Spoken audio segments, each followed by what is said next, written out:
Здравствуйте, в эфире программа «Интервью», и сегодня у нас в гостях генеральный директор Союза WorldSkills Россия Роберт Уразов. Роберт, здравствуйте. Здравствуйте. Ну, собственно, Северная Осетия не то чтобы новичок в движении WorldSkills, проходил у нас открытый чемпионат Северного Кавказа и так далее.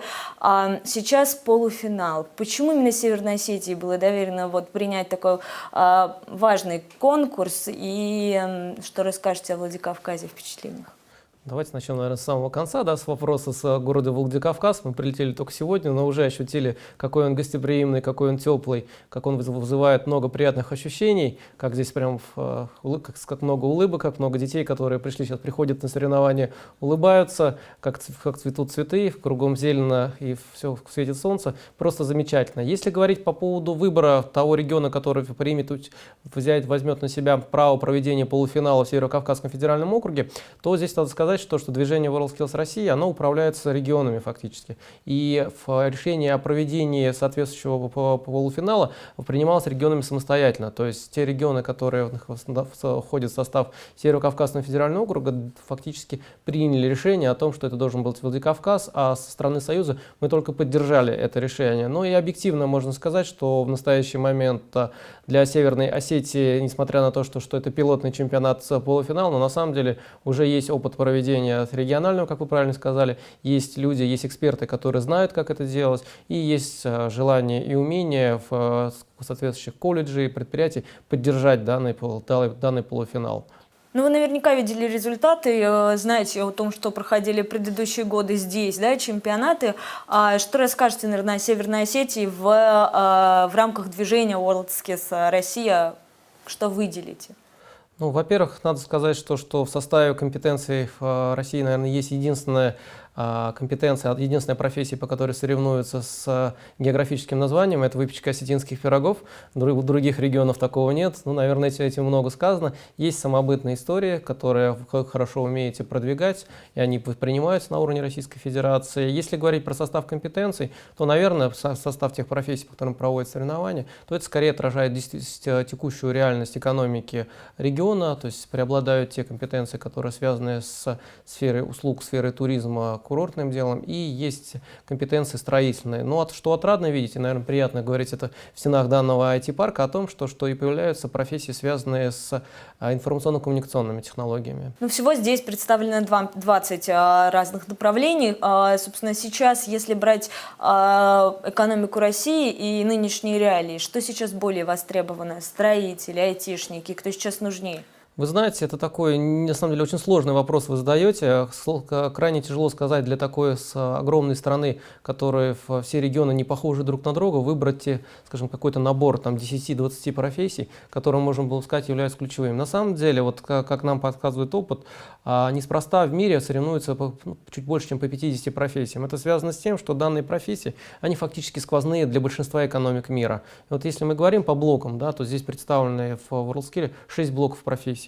Первый блок профессий – это профессии, связанные с промышленностью, например, такие как токари, фрезеровщики, строительные специальности, такие как, например, кладка кирпича, это, например, сварка, это, например, штукатурка, работа с сухой штукатуркой. Дальше. Это профессии, связанные с информационно-коммуникационными технологиями, веб-дизайнеры, системные администраторы и так далее. Это блок профессий, связанных с транспортом. Здесь и автомеханики, и диагносты и так далее. Блок так называемых сервисных специальностей, парикмахеры, повара, кондитеры, что, кстати, у вас очень сильно развито. И блок так называемых творческих профессий, где есть дизайнеры. Мне кажется, эта совокупность, она есть такое понятие оптимум Папаретто, когда 20% чего-либо охватывает 80% всего общего результата. И мне кажется, эти как раз 50 профессий во многом и определяют, и, скажем так, охватывают большую часть сквозных профессий, которые требуются в России в настоящий момент. Но мы понимаем, что вообще это такие соревнования, вы их называете Олимпиадой, здесь всегда кипят страсти. Если брать именно эти соревнования, мы говорим о том, что главная цель – популяризация рабочих специальностей. Сейчас с этим последние годы в России огромные проблемы, здесь и Северный Кавказ не исключение, потому что подавляющее большинство молодежи хочет идти работать в кабинет, хочет быть менеджером, юристом и так далее. То есть сварщиком быть никто не хочет. Вот почему, как вы можете донести до людей то, что быть сварщиком, по сути, так же престижно, как и быть менеджером? Ну, вы знаете, я бы с вами согласился и не согласился. То есть, почему бы не согласился? Да? Последние исследования, которые проводят крупнейшие кадровые агентства, ну, например, есть исследование компании HeadHunter, которая является партнером данного чемпионата в том числе, они показывают, что если в 2009 году только 32% выпускников школы хотели заниматься рабочими профессиями, то в настоящем, к 2015 году, данная величина выросла до 47%. То есть, это в том числе и результат той целенаправленной политики, которая проводится в государстве в целом, как бизнесом, так государством, так и общественными организациями. Да? Если мы говорим про WorldSkills, то, безусловно, это очень хороший инструмент профориентации. Почему? По причине того, что многие из нас с вами, ну даже я, например, как генеральный директор, каждый раз приезжая на соревнования, я узнаю про профессию что-то новое.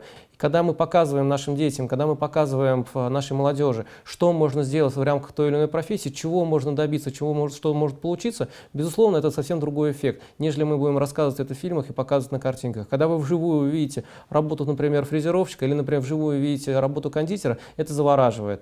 У тебя получается, если мы говорим про детей, которые смотрят, они понимают, как это красиво, а с другой стороны, ребята, которые участвуют в соревнованиях, они могут доказать доказать себе, что они в этой жизни могут добиться очень много. Те ребята, которые выиграли в 2012 году, то у них очень интересные карьерные треки. А как правило, да, то есть эти ребята либо получают хорошие места на предприятиях, в организациях с очень хорошей заработной платой, да, но кроме того, существует еще уникальный трек, и мы только сейчас начинаем его обнаруживать, да, что победитель открывает свои собственные дела. То есть это очень хорошая история, когда человек развивается как предприниматель, открывает свои собственные дела и, скажем так, предоставляет услуги для населения, для предприятий наивысшего качества. А человек, который прошел через нашу систему, он фактически знает то, как нужно делать руками, очень сложные вещи. Если вы посмотрите на того же кондитера, то любой ребенок, он должен продемонстрировать не только качество умения правильно варить, да, то есть правильно сделать это кулинарное изделие, но он должен еще его презентовать, а фактически тренируются те навыки, которые связаны с предпринимательским умением. Вот мы сегодня были в колледже, которые готовят кулинаров и поваров. То есть очевидно, что вы хорошо научились готовить, да, то есть вам хорошо объяснили, из чего состоит блюдо, но вот немножко не хватает того, что нужно уметь сделать из просто продукта товар. И WorldSkills позволяет это делать, обучая этому людей. Но вот если говорить именно об участниках, которые выигрывали в свое время, да, сейчас есть какие-то герои, лица узнаваемые, кого вы можете привести в пример, вот сказать человеку, вот смотрите, вот этот человек выиграл в прошлом году, а сейчас он вот чего добился. Ну, вы знаете, примеров много, да. Есть Виталина Мордарьева, да, это девочка, которая выиграла конкурс среди парикмахеров 2 года назад.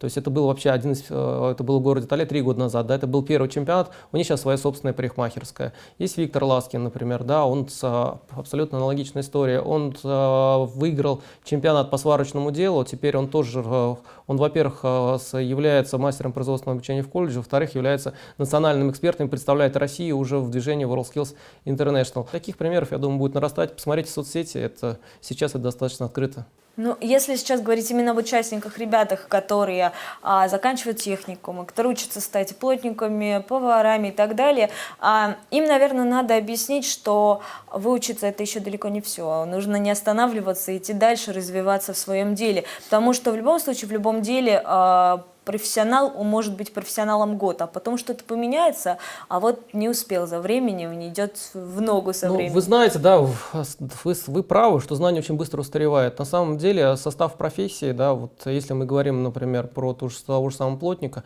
настолько быстро изменяется технологическое оборудование, что человек вынужден учиться на протяжении всей жизни. Но вот здесь прелесть тех соревнований, которые проводят WorldSkills, они крайне сложные. Если вы посмотрите на детей на 3-й день, вам их будет жалко, потому что неимоверно устают. Это действительно стрессовая нагрузка. Мы иногда говорим, что наше задание 22 часа, которые за 22 часа должны дети сделать то, что обычно взрослые делают за 48 часов.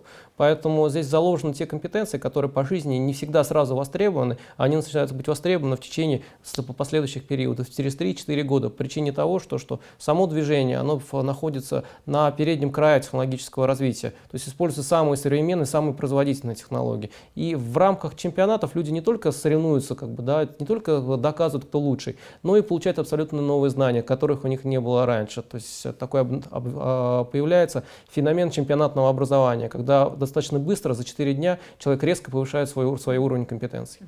Но если говорить именно о знаниях людей, мы понимаем, что на конкурс вряд ли пойдет человек, который не профессионал в своем деле, даже будучи в столь юном возрасте. Если говорить именно об уровне базовых знаний, о качестве образования в российских техникумах, вот что вы сейчас можете сказать?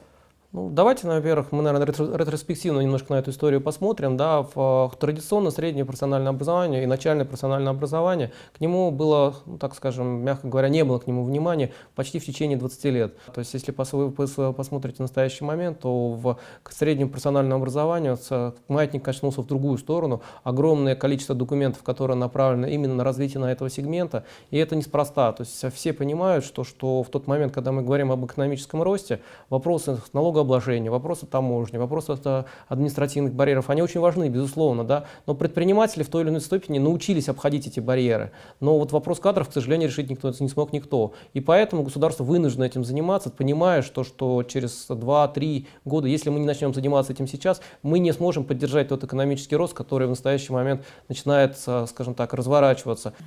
Если мы говорим сейчас о том, как развивается WorldSkills в России конкретно, да, мы понимаем, что Россия вступила в это движение всего года 3 назад, в 2012, да. За 3 года что сделано? Понимаю, вопрос такой общий, но все же, да, какие-то, наверное, основные направления мы можем говорить о достижениях. Ну, вы знаете, во-первых, да, можно начать, наверное, с очень простых вещей, да, по количеству людей, которые в настоящий момент принимают участие, да. То есть в этом году мы полагаем, что если в прошлом году у нас приняло участие вот нарастающим итогом 2012 года 5000 человек в чемпионатах, то в этом году уже дополнительно примет больше, чем 5000.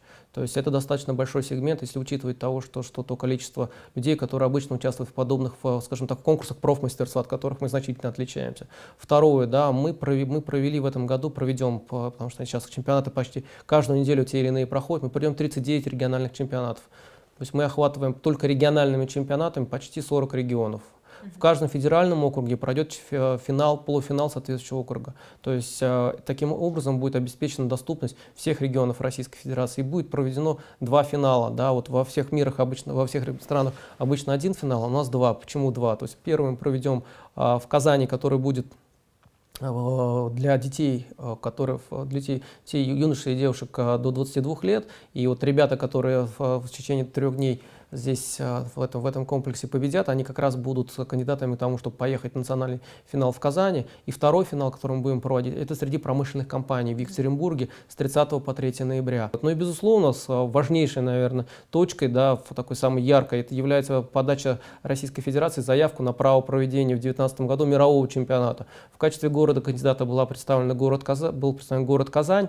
И в решении о том, какая страна получит соответствующее право проведения чемпионата, будет проведено 10 августа. На самом деле это очень ожесточенная борьба. Наши конкуренты, ну скажем так, если даже сказать Париж и Шарлеруа в Бельгии, ну само даже имя города Париж уже внушает пиетет. Мы понимаем, насколько нас ждет тяжелая схватка, но за 3 года в движении выросло таким образом, что мы способны на равных бороться с теми странами, которые в движении существуют не 1 десяток лет. И это такой определенный показатель. Да. Еще один момент, который нужно тоже сказать, да, что в отличие от многих других стран, мы берем технологию WorldSkills, мы рассматриваем не только сам чемпионат, но и что происходит до чемпионата, и что происходит после него. То есть до чемпионата это огромная экспертная работа по тому, чтобы создать конкурсное задание. После соревнований проводится проверка того, что ребята надумали. То есть эксперты могут теоретизировать, но, скажем так, практический опыт проводится в момент соревнований, когда ребята соревнуются, и эти стандарты уточняются.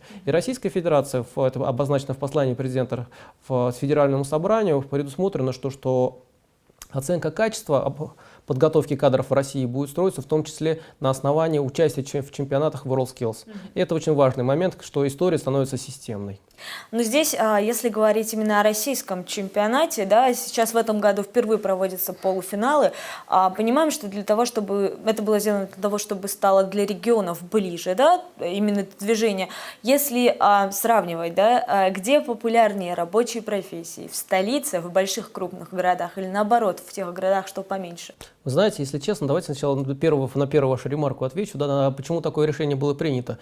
Все дело в том, что для того, чтобы провести финал для такой огромной страны, где 85 регионов, потребовалось бы комплексы размером в 300 тысяч квадратных метров, чтобы вместить всех сразу. То есть, к сожалению, в России, даже в Москве нет такого комплекса. Поэтому было принято решение такой двухстадийной схемы, чтобы, вы правильно сказали, чтобы регионам было ближе, во-первых, да, это экономит и деньги, экономит и время, и, скажем так, приближает сами конкурсы ближе к территориям. Но с другой стороны, да, это вот, естественное ограничение, чтобы не получилось у нас огромных пространств, которых мы, к сожалению, не имеем. И любой регион мог претендовать на право проведения финала, когда он более компактный. Да. Так, если говорить про популярность профессии в регионах или скажем, в городах, да, в разных территориях, то, вы знаете, несмотря на популярность, желание или нежелание занимать ту или иную должность, к сожалению, экономика рано или поздно выровняет эту ситуацию, и люди будут понимать. Да. Если говорить про популярность, то, конечно, значительную роль играет заработная плата.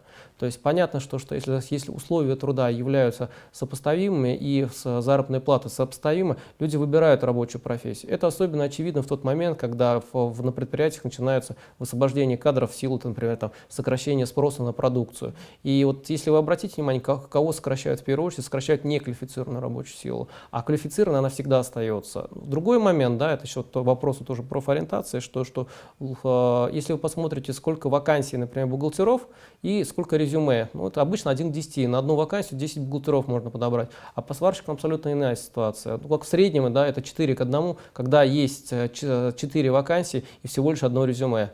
И это проблема. То есть я думаю, что да, сейчас популярность, скажем, в городах, она, конечно, ниже. Да, люди стараются занимать, как вы правильно говорите, управленческие специальности, но все начальниками быть не смогут. Это правда. И с другой стороны, да, в среднее профессиональное образование и вот рабочие профессии – это не этап карьеры, это другая карьера, которую каждый человек может сделать. И более того, эта карьера, в отличие от карьеры просто управленца, позволяет развивать эту специальность, развивать свои трудовые навыки и самим становиться руководителем собственных дел, что важно. А теперь, возвращаясь к северо-осетинскому этапу, точнее к северокавказскому, вы сказали, что есть этот определенный, да, определенная компетенция, характерная только для нас. Это выпечка осетинских пирогов.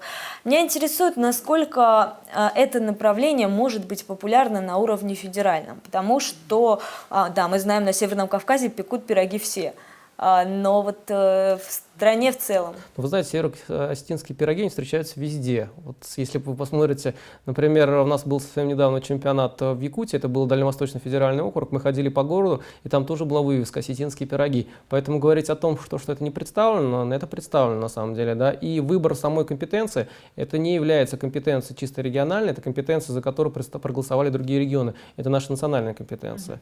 Но вы посмотрите, да, как пицца завоевала мир, почему бы это не сделать северо-осетинским пирогам? Ну, хотелось бы только так, чтобы осетинские пироги сохранились в том самом виде, в котором они должны быть, а не в том сейчас, в котором они, к сожалению, представлены во многих городах с яблоками и так далее. Это уже немножко другое. Это правда, но вы же понимаете, что если будет много людей, которые соревнуются по этой компетенции, будет много людей, которых умеют правильно готовить. Вот это радует, знаете, приятно для региона.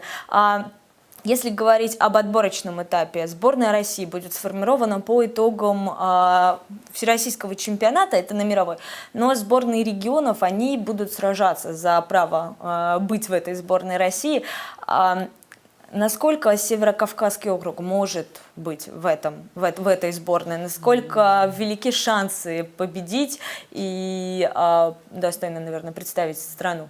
Вы знаете, я бы не стал загадывать наперед, да, то есть движение настолько стремительно развивается, что если раньше у нас, скажем так, от мировых заданий люди успевали сделать 10-15% задания, то сейчас уже цифры гораздо совсем другие, и вопрос, кто растет быстрее на самом деле, да, то есть я не могу сказать, что будет завтра, да, и предугадать, как выступят дети, если на это влияет огромное количество факторов, как системность подготовки, так и элементарно физический фактор, умение настроиться, да, там, ну, иногда даже есть элементарное везение, то есть давайте поживем увидим. Я просто хотел бы детям пожелать, чтобы они смогли доказать, что они способны бороться в России и в мире. О чемпионате мира хотелось бы спросить. Мы в движении всего 3 года, и участвовали пока, насколько я понимаю, только в одном мировом первенстве, в том самом в Лейпциге, правильно?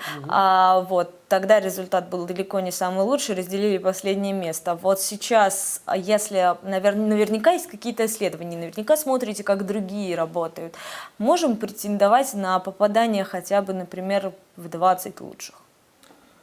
Хороший вопрос, на самом деле, да. То есть, скажем так, да, во-первых, мы участвовали в двух уже чемпионатах. То есть первый был мировой, второй европейский. Это был чемпионат в Лиле. В Лиле мы уже были где-то в середине, да, есть поступательная динамика, но здесь нужно говорить о том, скорее, да, что эта поступательная динамика не идет не сплошным фронтом. Мы скорее прорываемся такими вот узкими группами, отдельными профессиями. Это связано с тем, что мы прорываемся именно в тех местах, когда к образованию приходит бизнес и начинает передавать свои лучшие стандарты. И в тот момент у нас резко возрастают результаты.